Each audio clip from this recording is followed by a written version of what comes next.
Next, we're going to cover how to customize our navigation menu, which we can see right here at the top. So to do that, let's click on it right here.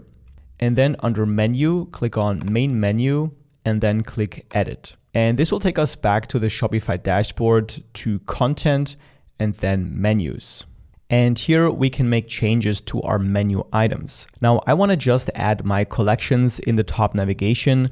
So first I'm going to delete all of these default menu items, and then I'm going to add all of the collections that I want to have in the navigation. So I'm just going to click on add menu item, and then I'll click in the link box here, go to collections, and then I'll start with the shirts and click check. And then I'll add the second collection until all of my collections I want to add are in the navigation. And once all our menu items are added, we can simply save our changes.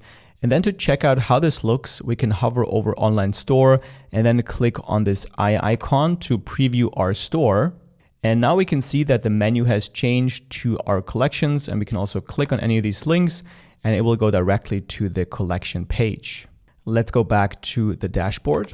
Now, if your store has subcategories, then it might make sense to structure your navigation menu in a way where you also have sub-menu items. So for example, I've just set up a men and women's collection.